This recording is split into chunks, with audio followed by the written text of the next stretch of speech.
corporate financial executives aspire to be business partners with their organization's operating units. Yeah, but on the other hand, Becky, many of those executives, including the CFO, find themselves bogged down with repetitive tasks that add little value to the organization. Ironically, corporate finance seems to be shackled with increasingly complex and often largely unnecessary reporting and budgeting requirements at a time when their organizations expect them to do a lot more than simply managing the numbers. According to several recent surveys, many corporate finance departments have been shrinking, leaving their staffs stretched to the breaking point and struggling with basic accounting tasks. All of this comes at a time, post-Enron, post-Sarbanes-Oxley, when financial executives are placed under an enormous amount of stress to boost transparency while dealing with increasingly complex legislative requirements. Viewers will recall that 5 years ago we interviewed Jeremy Hope when he co-authored the groundbreaking study Beyond Budgeting: How Managers Can Break Free from the Annual Performance Trap. Well, since that time, Jeremy has been interviewed corporate financial executives for his latest and equally controversial book, Reinventing the CFO: How Financial Managers Can Transform Their Roles and Add Greater Value. Thanks for joining us again this month, Jeremy. It's great to be here, Becky.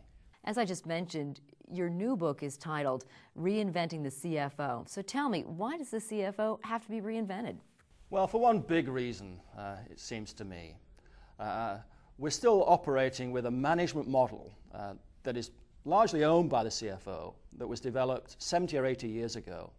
But we're living in very different times. We've moved from the so-called industrial age, even beyond the information age, and we're now entering what some writers, and I believe they're right, are calling the innovation age.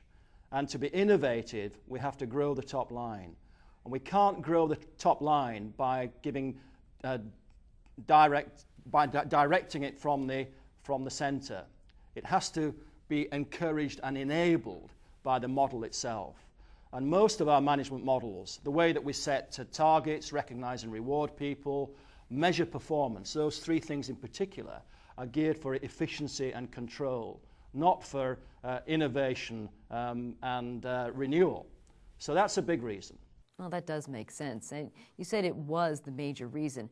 I'm curious, are there other reasons as well? Sure.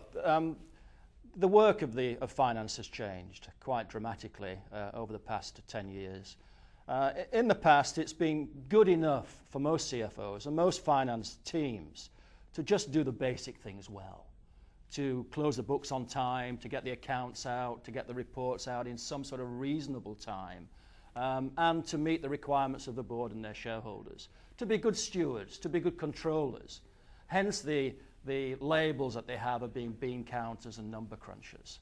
And most accountants are very good at that.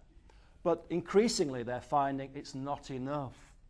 They have to find ways to add value, to support their business colleagues, to provide performance insights, to really help them understand their business in many different ways. These are the new requirements of the CFO and finance. And I have to say, from the work and research I've done, that most of them are not up to the job. Well, you've done the research and they're not up to the task. I guess I wonder why. Is it a matter of education and training? Is it the changes in the external reporting environment? Or is it the demands that are put on corporate finance from within the organization itself? It's a mixture of all of those things. I think the major problem is that they don't have the time. Sure, there are problems with skill sets and capabilities and systems, but the big problem is that they don't have the time.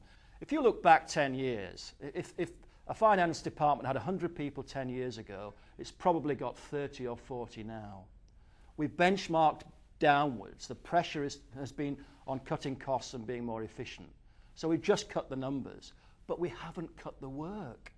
The work, in fact, has got more intense as compliance has come in, as you know, from Sarbanes-Oxley and the regulators. International accounting standards, IFRS, is another burden that's come into the finance area. And they've got these pressures coming from the rest of the business.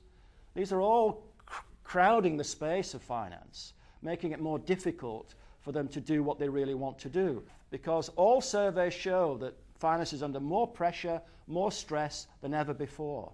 CFO resignations are going up. and they're moving out of finance more than ever before. Okay, so there's a problem, a big problem, I assume, that people are not going to be able to work 26 or 27 hours a day. I also assume that the staffs of corporate finance are not going to start increasing geometrically. Since many of us regard you as a diagnostician, Jeremy, tell me, is there anything that can be done?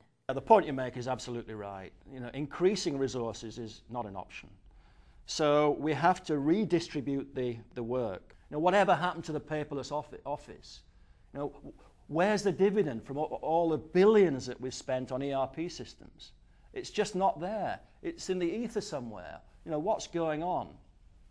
So my take on this is that the CFO, and it has to come back to the CFO, has got to blow the whistle.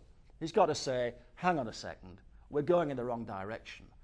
You know, we're going in the direction of more detail and complexity, when really we should be going in the other direction and rolling it back, making our systems more simple, less complex, less detail, managing at higher levels. Do you know, there's a pervasive view in finance, I know because I grew up with it as well, that the more detail there is in a plan, a budget, or a forecast, the more accurate it will be. It's absolute rubbish. It's in fact the inverse of that.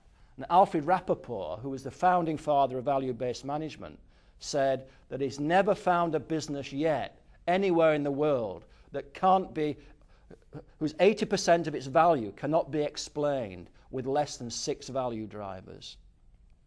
It's finding out what those are. That's the trick here. So my message is peeling the onion, getting back to the core, stopping doing lots of things that finance shouldn't be doing. Well, this isn't the first time that I've heard that description on this program, Jeremy. The way you describe it, it sounds similar to what other expert commentators have called adaptive management. Yeah, a big part of getting rid of this workload, of loosening up, of creating more space and time for themselves so they can add value, is, I think, devolving more responsibility for planning, for forecasting, for decision making, even for strategy, further down the organization. Accountants have got to learn to trust people more. And that's a really challenging thing for them to deal with. They grow up on contracts. You know, here's a contract that we agree, here's a commitment, you deliver on it and you're okay. If you don't deliver, who knows what will happen. It's almost management by fear. And that's where a lot of organizations still are today, despite all the rhetoric from CEOs. So it's about devolving accountability to teams further down the organization, preferably at the front line. And to do that, finance has got to change their roles to support that quite seismic change in how we see our organizations. Well, thanks, Jeremy. We'll return to your commentary in a few minutes. As Jeremy Hope indicated, there are a number of key issues that the CFO and his or her team must address to transform the finance operation. In his latest book, he suggests that the CFO should be viewed in 7 different but critical roles.